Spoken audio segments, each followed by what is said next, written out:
Lo vamos a grabar. Ya, ok, aquí se nos estaba olvidando algo, muchachos, que era grabar.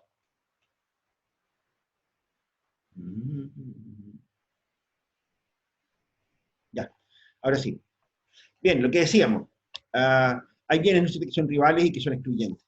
Van a haber bienes, ¿no es cierto?, que no son rivales, pero que sí son excluyentes. ¿Ok? Piensen, por ejemplo, en esta clase. ¿Ok? Esta clase no es excluyente, ¿no es cierto? O podría no serlo para muchísimas personas. ¿No es así? Es decir, ¿no es cierto? Esta clase yo la podría hacer para 100, para 200, para 500 personas, ¿no es cierto? Y da más o menos lo mismo. No hay mucho problema, ¿no es cierto? Que haya mucha gente viendo la misma clase. No es rival la clase, en ese sentido. ¿Ok? Pero sí es excluyente. Yo puedo dejar afuera a alguien. Puedo no admitirlo en la sala. ¿No es así? De hecho, la invitación llegó solamente a alumnos de la universidad. Pero si alguno de ustedes me cae mal, ¿no es cierto? Por ejemplo, yo podría perfectamente dejarlo fuera de la sala. ¿Ok? Tengo la posibilidad, ¿no es cierto?, de excluirlos, ¿no es cierto?, del consumo de un bien. ¿Estamos? Como ese, muchos otros bienes, ¿no es cierto?, en que se puede operar la exclusión, ¿no es cierto? Pero no se puede, pero son bienes no rivales. Piensen en un parque nacional, por ejemplo. Parque nacional tú lo delimitas y lo vigilas, ¿no es cierto? Un parque nacional no tiene restricciones, no tiene consumo rival. Pueden haber muchas personas adentro, ¿no es cierto?, disfrutando del parque, qué sé yo, ¿no es cierto?, de un bien ambiental cualquiera. ¿Ok? Pero yo puedo aplicar una cierta exclusión. Puedo poner una bordería afuera, ¿no es cierto? Puedo poner vigilancia, ¿no es cierto?, lo que sea, ¿no es cierto? Y puedo excluir. ¿Ok? Hay bienes que son rivales, ¿no es cierto?, pero sobre los cuales no se puede aplicar exclusión. La razón por la cual no se puede aplicar exclusión muchas veces es no solamente una razón técnica que acabamos de decir, ¿no es cierto?, sino incluso puede ser una razón conceptual. ¿Ok? No sé, piensen de esta manera. Cuando ustedes van al médico, ¿no es cierto?, por ejemplo, ustedes están solicitando un servicio que es rival y excluyente. ¿Ok? Cuando el médico los atiende a ustedes, ¿no es cierto?, él no puede atender simultáneamente a 3 o 4 personas. ¿No es decir? Porque tiene que estar concentrado viendo qué es lo que les pasa a ustedes. ¿No es cierto? Y él puede aplicar exclusión. ¿Ok? Hay una secretaria muy simpática, ¿no es cierto?, en la puerta de entrada que les va a cobrar por entrar. Y si no pagan, no entran. ¿Ok? Mm. Fíjate, ¿no es cierto?, que hay ciertos servicios, como, que sé yo, como el servicio de justicia, por ejemplo, que no son muy diferentes de ir a ver a un médico. Si ustedes han estado en un tribunal, por ejemplo, alguna vez, ¿no es cierto?, lo que hay ahí, ¿no es cierto?, es un señor que está sentado en el estrado, que es un juez, o 3 jueces, o lo que sea, ¿no es cierto?, depende del tipo de código que estén operando ustedes. Pero en la práctica uno podría decir, bueno, ¿y por qué no cobramos, qué sé yo, por juicio? El que quiere someterse a un juicio público, no sé qué sé yo, con jueces, qué sé yo, quiere que paguen, igual como cuando pagan cuando van al médico, ¿no?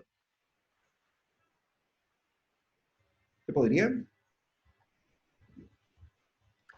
La respuesta es técnicamente sí se puede excluir. Fíjate, estamos hablando, ¿no es cierto?, de que sí se podría excluir, pero no se hace.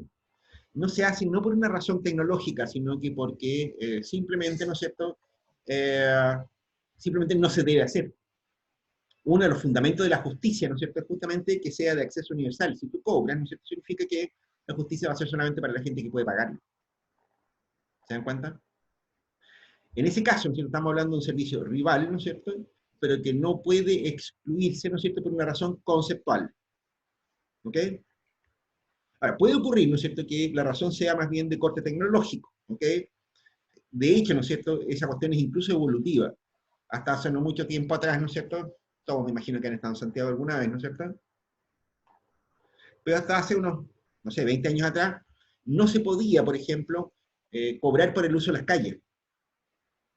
¿Ok? No se podía excluir por el uso de las calles. ¿Por qué? Porque técnicamente era una imbecilidad. O sea, supongan ustedes que si yo, que ustedes quieren cobrar por el uso de la avenida Diego Portales. Hace 20 años atrás no existían cuestiones como el TAC, por ejemplo, y eso los habría obligado a poner un peaje. Poner un peaje significa, ¿no es cierto?, producir un taco más grande que si no hubiera calle. No tiene sentido. ¿Se dan cuenta?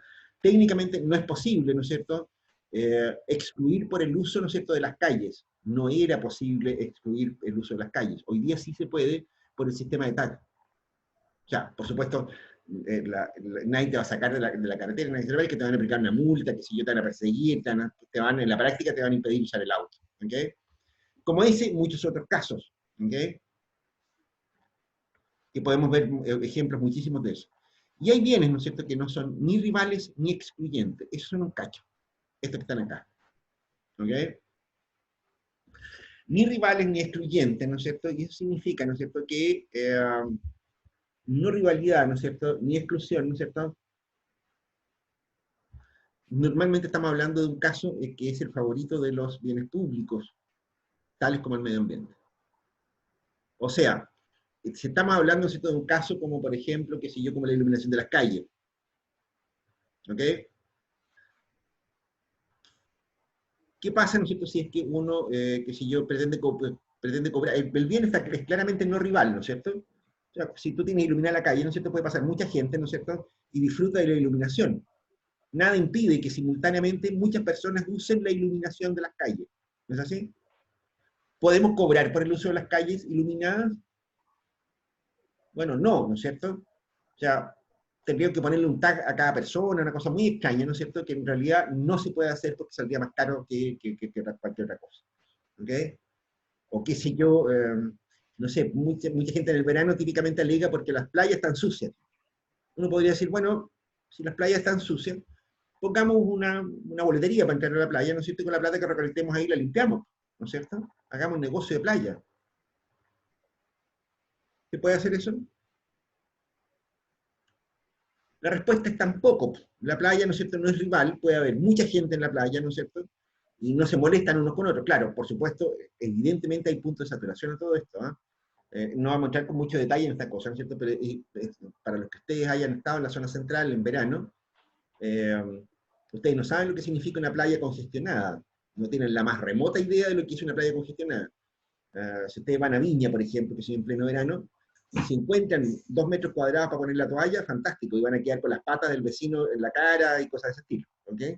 Está claro que ahí tenemos una playa que está tan usada por muchas personas, ¿no es cierto?, que se convierte en un bien rival. O sea, no puede entrar otra persona, ¿no es cierto?, si no sale alguien. ¿Okay? Las playas de Arica, ¿no es cierto? Yo nunca he visto una congestión en las playas de Arica, nunca. De todos los años que llevo viviendo acá, ¿no es cierto? Nunca he visto una playa congestionada en Arica. Siempre hay kilómetros y kilómetros de playa y por lo tanto no pueden haber miles de personas en la playa y no pasa nada. ¿Ok? Mm. ¿Podemos excluir a las personas del uso de la playa? Bueno, tampoco, ¿no es cierto? Ocurre, bueno, que, ¿cómo se llama? Que si nosotros pensamos en ponerle, qué sé yo, una tarifa, por ejemplo, que si una boletería a la playa, tendríamos que construir una reja para que la gente no se cuele, ¿no es cierto? Bueno, la playa del Chinchorro tiene 14 kilómetros de largo, ¿no es cierto? Y significa que tendríamos que construir una reja de 14 kilómetros de largo para poner un montón de feos en algunas puertas, ¿no es cierto? Para que cobren la entrada, ¿no es cierto? Y eso es impracticable. Gastarías más plata, ¿no es cierto?, en el sistema de cobro que lo que podrías recaudar, ¿no es cierto?, por ese concepto. No se puede. Ahí vimos dos ejemplos clarísimos de bienes públicos, ¿ok? La iluminación de las calles, qué sé yo, las plazas, qué sé yo, los caminos, ¿no es cierto? Todo aquello, ¿no es cierto?, son situaciones en las cuales estamos hablando de bienes no rivales ni excluyentes, ¿ok? ¿Raro esto? ¿Extraño? ¿Habían oído hablar de este problema o no? Me acordé de una situación, un cuento. ¿Les cuento un cuento? No, en realidad es el cuento lo vamos a dejar para después. Eh, Mira, lo que me interesa a este punto, ¿no es cierto?, es que cuidado, ¿no es cierto? Por supuesto, esto no es una condición, si se quiere, aquí depende mucho de la definición del bien de que se trate. A ver, un ejemplo que ha salido en otros cursos, ¿no es cierto?, que me parece que es interesante, ¿no es cierto?, por sí mismo. El caso de, qué sé yo, de las comunicaciones por radio, de la televisión, ese tipo de cosas. Eh, la transmisión de una radio, ¿no es cierto?, es un bien rival. No, ¿no es cierto? O sea, la radio la pueden sintonizar todos los ariqueños, ¿no es cierto?, y da lo mismo, ¿no es cierto? ¿Podemos excluir el uso de la radio? Tampoco, ¿no es cierto? O sea, cualquiera que tenga un equipo de radio, ¿no es cierto?, puede sintonizar la radio, ¿no es cierto?, no tiene ninguna manera de controlar esa cuestión. Fíjate que ese es un caso de un bien no rival ni excluyente, que sin embargo no es un bien público, no es un bien provisto por el Estado. ¿Cómo se les arreglan los muchachos? ¿Alguien sabe qué es lo que pasa ahí? Los auspiciadores. Víctor, parece que tú eres el único que puede hablar, ¿o no? ¿No? ¿Se escucha? ¿O tampoco? No. Tampoco, güey, tampoco podía hablar. Se echó a perder el micrófono. ¿Y por qué no podía hablar? Tenés malo el micrófono también. Nicolás, Ignacio, todos tienen el micrófono malo. Bueno, ¿qué le vamos a hacer? Oye, ya, a ver, ese ejemplo, ¿no es cierto? Es un ejemplo que muestra un poco lo que les quería comentar recién. Mira, la radio y la televisión pasa lo mismo, ¿no es cierto? La televisión abierta, ¿no es cierto? Alguien en el chat está diciendo algo. Claro, los auspiciadores. Efectivamente, ¿no es cierto? Los clientes de la radio, ¿no es cierto? Son los auspiciadores. Efectivamente, ¿no es cierto? Allí se hizo un modelo de negocio, un término muy importante, ¿no es cierto? En este caso, que si nos da el tiempo vamos a tener que hablar en algún minuto de modelo de negocio, porque este es un curso de administración también, no sé a quién se le ocurrió hacer este programa, eh, pero ahí lo que ocurre, ¿no es cierto?, es que se dio con un modelo de negocio, ¿no es cierto?, que permite que un bien no rival ni excluyente sea privado, ¿ok? Lo que ocurre ahí, ¿no es cierto?, es que todos lo sabemos eso, ¿no es cierto?, en realidad, tanto la radio como la televisión, ¿no es cierto?, en realidad lo que venden es audiencia.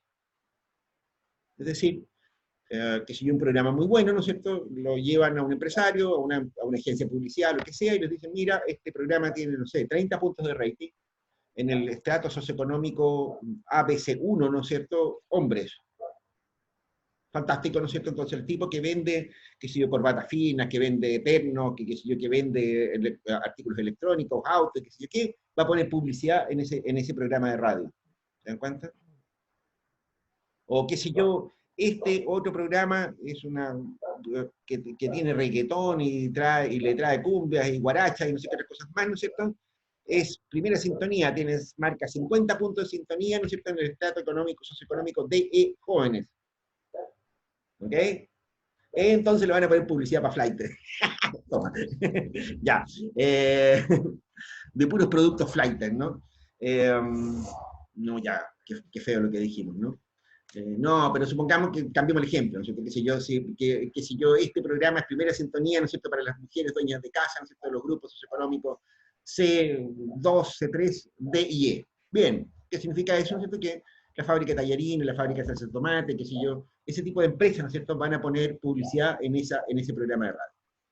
Fantástico, ¿no es cierto? Es decir, aquí lo que hemos descubierto, ¿no es cierto?, es una manera de proveer de ciertos bienes públicos, ¿no es cierto?, sin que el Estado tenga que gastar plata en ellos. Momento, Elena. Resulta que hay estaciones de radio y televisión en el mundo entero, no precisamente en países comunistas, ¿no es cierto?, que son estatales. El caso de la BBC en Inglaterra, el caso de Radio y Televisión Española, ¿no es cierto?, el caso de la RTI, ¿no es cierto?, la Radio y Televisión Italiana, el caso de la Deutsche Welle, ¿no es cierto?, en Alemania, son todas estaciones de radio estatales. Y eso no son países comunistas. Lo que ocurre ahí, muchachos, es que está definido de otra manera el bien público. Es decir, lo que, una de las críticas, ¿no es cierto?, que se le hace a las comunicaciones de mercado, digamos, como la radio y la televisión que conocemos nosotros, es que es sensacionalista, superficial, mentirosa a veces, ¿no es cierto? Puros contenidos bastante chanta, ¿no es cierto?, qué sé yo, pero que son los que manda el rating. La famosa competencia por el rating, ¿no es cierto?, es lo que produce esa especie de antro de tonterías, de sensacionalismo, de prensa rosa, de prensa roja, de prensa, en fin, ¿no es cierto? Todos ustedes, ¿no es cierto?, han visto, ¿no es cierto?, los vomitivos que pueden ser los matinales y esas cosas, ¿no? La cuestión es, ¿no es cierto?, en que en esos países, ¿no es cierto?, lo que se ha dicho es que el bien público, ¿no es cierto?, es una televisión que entretenga, que eduque y que informe verazmente. Y eso significa, ¿no es cierto?, que ese tipo de cosas, ¿no es cierto?, no las suele pagar el mercado. Programas educacionales por radio y por televisión no tienen auspiciadores, porque tienen poco rating. ¿Se dan cuenta? Programas culturales por televisión, anda a encontrarle un auspiciador, una cosa como esa. No hay, es muy poco. Como contrapartida, ¿no es cierto?, que si yo, háganse el hábito, yo diría, ¿no es cierto?, se lo recomiendo abiertamente, de leer la BBC. La BBC nunca miente, ni siquiera exagera. tiene una línea editorial súper estricta, ¿no es cierto? Y una exageración le puede costar el cargo al director de la radio, de la British Broadcasting Corporation. ¿Okay? Nunca miente. Lo que ustedes vean en la BBC, créanlo, siempre. Fíjate, ¿no es cierto?, que ahí lo que estamos diciendo es que el bien público, ¿no es cierto?, el bien no rival ni excluyente, ¿no es cierto?, es otra cosa. Es la información, es la entretención, es la cultura. ¿Okay? Y en ese sentido, ¿no es cierto?, entonces el bien se transforma en un bien que no tiene un modelo de negocio de soporte, como en el caso de la televisión chilena, la de Estados Unidos, de otros países, ¿no es cierto?, donde cada uno publica lo que quiere. ¿Okay? Lo mismo ocurre con muchos otros ejemplos. ¿No es así? No sé si tiene mucho sentido seguir profundizando en este tema, ¿no es cierto? Pero lo concreto, ¿no es cierto?, es que esto es una cuestión muy, como muy central, ¿no es cierto?, en los problemas ambientales que nosotros vamos a ver. En general, ¿no es cierto?, uno de los problemas que tienen el medio ambiente y los recursos ambientales es que son no rivales y o no excluyentes. ¿Okay? Y es por ahí donde se originan los problemas. ¿Okay? De hecho, las soluciones incluso van por el lado, ¿no es cierto?, de los modelos de negocio, si se quiere, ¿no es cierto? Una de las formas en que convencionalmente se está trabajando muy fuertemente para controlar las emisiones de CO2, por ejemplo, es la creación de mercados de CO2. Es decir, estás creando mercados, estás generando modelos de negocio, ¿no es cierto?, que te permiten gestionar un recurso que no es rival ni excluyente. ¿Ok? ¿Cuál es el recurso no rival ni excluyente? Bueno, el aire limpio, el oxígeno, ¿no es cierto?, que hay en el planeta. Ese recurso, ¿no es cierto?, está llegando a un límite en que ya está congestionado, si quiere, ¿no es cierto?, y no admite más emisiones o más malos usos que los que ya se le están dando. ¿Okay? Eso. Este es un elemento clave. Quizás agregar una cuestión más que ustedes la van a encontrar en muchas partes, un poco por eso quiero mencionarla simplemente, ¿no es cierto?, que es la cuestión de las externalidades. A ver, lo que ocurre acá, ¿no es cierto?, es que la mayor parte de los bienes que uno encuentra en el mercado, ¿no es cierto?, no son bienes puros. Ese es el otro problema que hay acá al lado. Mira, por ejemplo, aquí, pucho, cigarro. Este es un bien rival y excluyente, ¿no es así? Hoy estamos tecnológicos hoy día, estamos mostrando hasta los productos en la pantalla. Es un bien rival y excluyente, es decir, los cigarros que me fumo yo no se los puede fumar nadie más, ¿no es cierto? De hecho, pues, tiene serios problemas de integridad física el que me roba los cigarros. Los cigarros son míos, ¿no es cierto? Si me los fumo yo, el cáncer es mío, ¿no es cierto? Listo, ok. Momento, Elena, falta algo. Ocurre, ¿no es cierto?, que tenemos un problemita metido entre medio. Los cigarros, ¿no es cierto?, cuando yo los consumo, generan un mal que no es rival ni excluyente. Es el humo. O sea, cuando yo fumo, no me da cáncer solo a mí, le da también a los que están al lado. O sea, un bien rival y no excluyente, un bien rival y excluyente como los cigarros, ¿no es cierto?, producen un efecto cuando se consumen que no es rival ni excluyente. ¿Ok? Eso mismo pasa con un montón de otros bienes. Qué sé yo, cuando ustedes toman, no sé, una micro, por ejemplo, ¿qué es lo que pagan ustedes ahí? Bueno, pagan el sueldo del chofer, la amortización del capital, la mantención de la máquina, qué sé yo, un montón de cosas de ese estilo. ¿Pagan los efectos de la contaminación? No. O sea, de nuevo, la micro, ¿no es cierto?, produce humo, produce congestión, produce, qué sé yo, sobre todo porque está manejado por micreros, digamos, y no es cierto, y nada de eso se paga. En el boleto que ustedes pagan cuando se suben a la micro no están pagando nada de eso. Eso es lo que se conoce como una externalidad. ¿Ok? Y hay externalidades, y aquí los economistas se han entretenido, ¿no es cierto?, qué sé yo, en hacer un montón de, ¿cómo podríamos llamarlo?, de taxonomías, ¿no es cierto?, que tienen cierto sentido, ¿no es cierto?, para cuando se trata de cursos más especializados. Pero, lo siento, tengo el teléfono está aquí al lado. Cuando los economistas, como les digo, se han dedicado a hacer una taxonomía que sirve para entender algunas cosas, ¿no es cierto? y quizás puedo mencionarla rápidamente, ¿no es cierto?, porque tienen cierto sentido desde el punto de vista de la, después de lo que veamos en economía ambiental.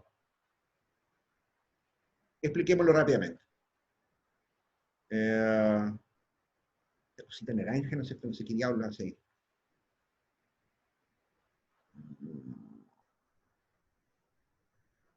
No sé qué es eso, pero bueno. Bien, a ver, no, pongamos texto. Mira, las externalidades. Las externalidades, ¿no es cierto?, se dice que hay externalidades, una primera taxonomía, una primera diferencia, ¿no es cierto?, es que hay externalidades positivas y negativas.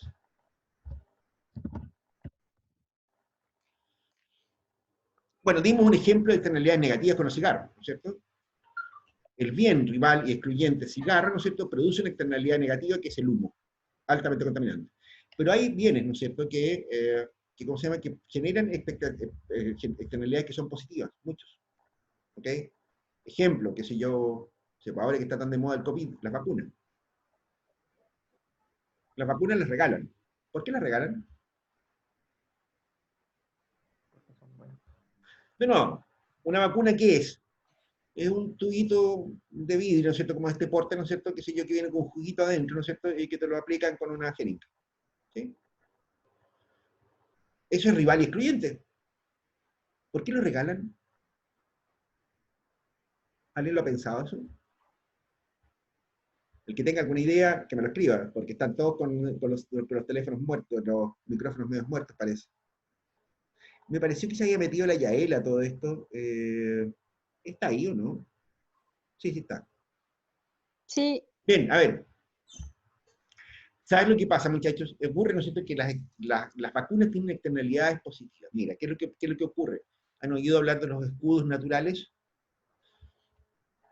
Que era un poco la estrategia de Inglaterra respecto al COVID, ¿no es cierto? Lo que ocurre acá, ¿no es cierto, muchachos?, es que en realidad las vacunas no son 100% eficaces.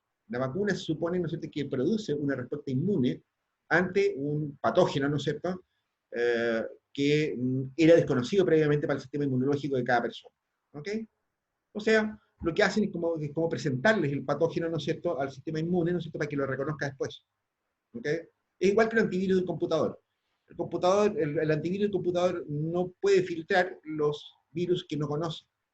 Por lo tanto, tienen que estar en su base de datos, ¿no es cierto?, los virus para poder reconocerlos y eliminarlos. ¿Ok? Funciona igual la vacuna. ¿Ok?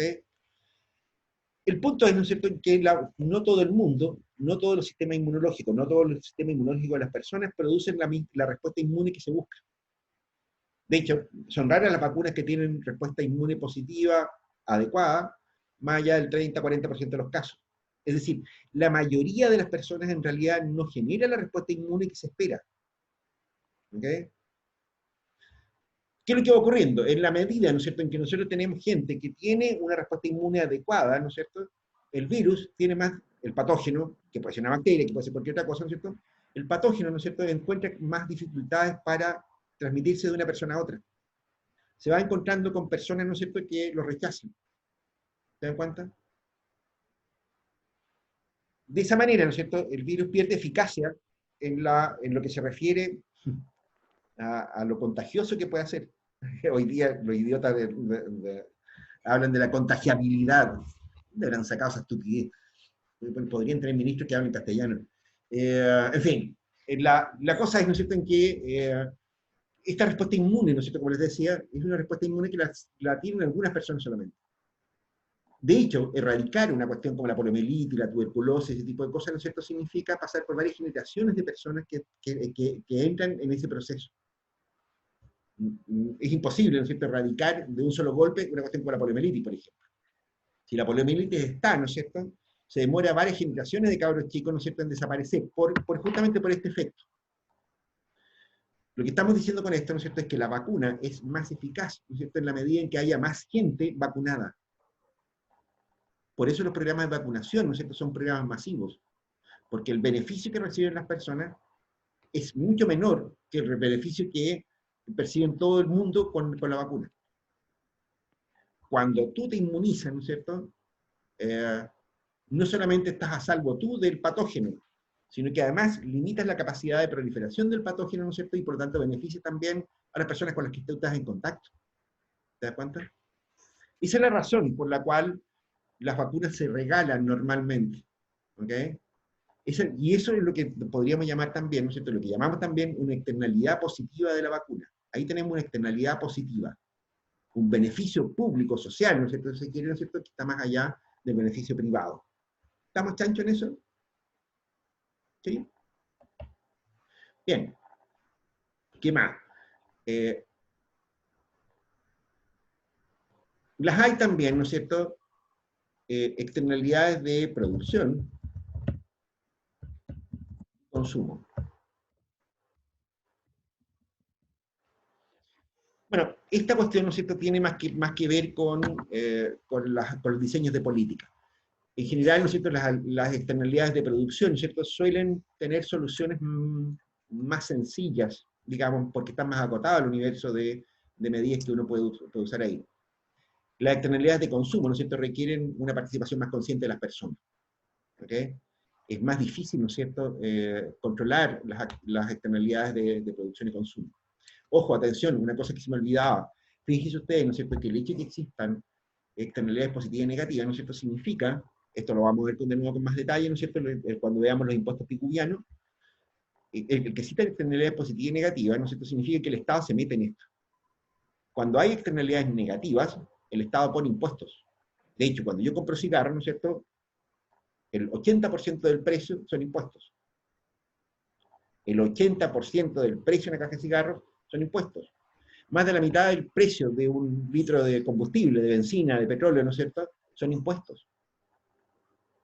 O sea, cuando hay externalidades negativas, el Estado se mete, ¿no es cierto?, por la vía de los impuestos e intenta controlar y compensar esa externalidad negativa. Y cuando hay externalidades positivas, ¿no es cierto?, entonces el Estado hace lo contrario, genera impuestos negativos, ¿no es cierto?, o subsidios, si se quiere. De hecho, el subsidio, ¿no es cierto?, es del 100% del costo de la vacuna, porque la vacuna la regalan. ¿Ok? Qué sé yo, con todos los bienes, ¿no es cierto?, que el Estado subsidia, uno puede encontrar una externalidad positiva. Ejemplo, qué sé yo, existe el subsidio a la vivienda. Bueno, la razón es muy simple, ¿no es cierto? La gente que tiene una vivienda más o menos decente, que tiene alcantarillado, que tiene agua potable, etcétera, ¿no es cierto?, no produce un bienestar solamente para la persona, sino que también para toda su comunidad. Una población que está urbanizada, ¿no es cierto?, tiene menos enfermedades, ¿no es cierto?, es menos contagiosa, en fin, tiene un montón de externalidades positivas. Ese es el sentido que tiene el subsidio de la vivienda. ¿Ok? En la educación pública en Chile, ¿no es cierto?, la educación en general, ¿no es cierto?, está fuertemente subsidiada, es gratuita, ¿no es cierto?, hasta la universidad. De nuevo, las personas educadas, ¿no es cierto?, generan condiciones para el desarrollo de los países, ¿no es cierto?, que van más allá, ¿no es cierto?, del beneficio privado que las personas perciban. ¿Ok? Ojo, atención con eso entonces.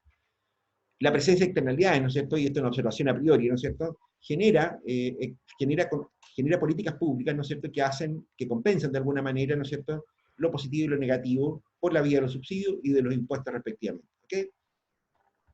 Lo que decíamos respecto a la externalidad de producción y consumo. Las externalidades de producción y consumo, ¿no es cierto?, bueno, también pueden ser positivas o negativas, ¿no es cierto?, pero en general, ¿no es cierto?, las externalidades de producción están asociadas a procesos productivos. Y eso permite, ¿no es cierto?, qué sé yo, como les decía, trabajar directamente, ¿no es cierto?, con las empresas. Cuando tenemos externalidades de producción, de consumo, perdón, el problema es que tenemos que tratar con cada persona. Piensen de la siguiente manera. El uso de bolsas plásticas, ¿no es cierto?, produce una externalidad negativa, pareciera, ¿no es cierto? Por lo menos en el gobierno anterior nos dijeron, mire, que las bolsas plásticas, que qué sé yo, que las tortugas se las comen porque creen que son medusas, calada de cuentos, ¿no es cierto?, que no entendí mucho. Pero nos mostraron unas tomas tenebrosas de que en el mar estaba lleno de bolsas de plástico, no sé, un montón de cosas de ese estilo, ¿no es cierto? Y nos dijeron hace muy mal. Y a partir de eso, ¿no es cierto?, empezamos toda una parafernalia, ¿no es cierto?, un montón de problemas, ¿no es cierto?, que prohibieron el uso de bolsas plásticas en el comercio, y ahora las mamás de ustedes andan todas cargadas con un montón de bolsas y cosas, ¿no es cierto? O sea, si ustedes se dan cuenta, ¿no es cierto?, la campaña ¿cómo se llama?, para limitar el consumo de bolsas plásticas, ¿no es cierto?, fue tremendamente onerosa, porque significó campañas comunicacionales, prohibiciones legales, traslados de costos, ¿no es cierto?, que sea incomodidad también, ¿no es cierto?, que hay un montón de gente que fabricaba bolsas de plástico, ¿no es cierto?, que tuvieron que ir cambiar de giro, y un montón de gente, ¿no es cierto?, que hoy día va al supermercado y se nota la incomodidad con que anda, ¿no es cierto?, que tienen que andar usando bolsas de papel, ¿no es cierto?, y entonces el beneficio es bastante dudoso en ese caso, ¿no es cierto?, porque el papel se sale de los árboles, ¿no es cierto? O sea, bueno, en fin. Eso lo podemos comentar, ¿no es cierto?, en la parte del foro, ¿no es cierto? Pero si ustedes se dan cuenta, ¿no es cierto?, que si yo pasa eso.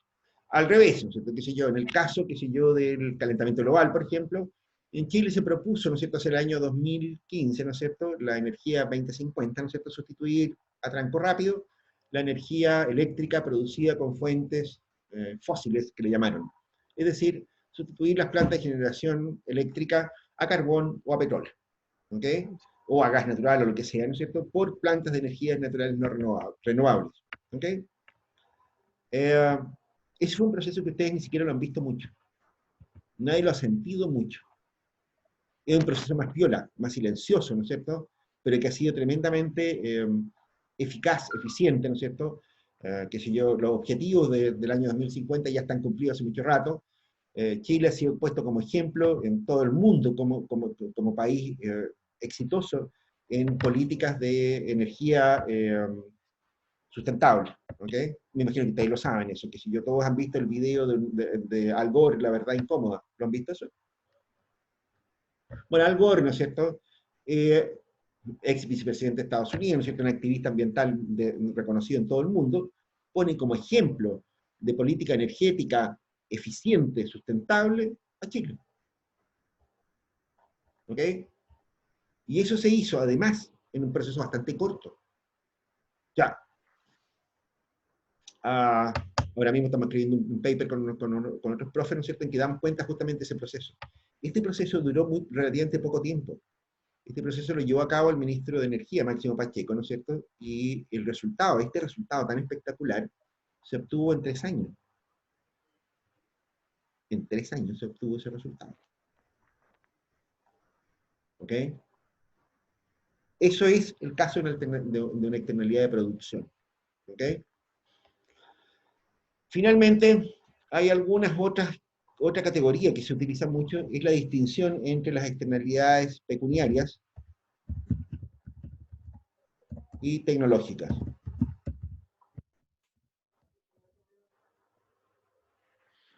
Bien, a ver, de nuevo, hay que decirlo. Las externalidades positivas y negativas de producción y consumo pueden ser pecuniarias y tecnológicas.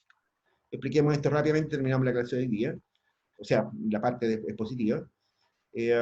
Pecuniaria se refiere a externalidades que se traducen en precios, total o parcialmente. Las tecnológicas, ¿no es cierto?, no se trasladan a precios, porque no existen los mecanismos institucionales que permitan transferir a precio, ¿no es cierto?, una externalidad. Acá en el norte, ¿no es cierto?, hemos visto hartas externalidades pecuniarias regularmente. Me imagino que ustedes lo han visto también, ¿no es cierto?, qué sé yo, cuando la minería está en auge, ¿no es cierto?, anda a encontrar un gaffiter, anda a encontrar un mecánico diésel, ¿no es cierto? ¿Qué es lo que ocurre?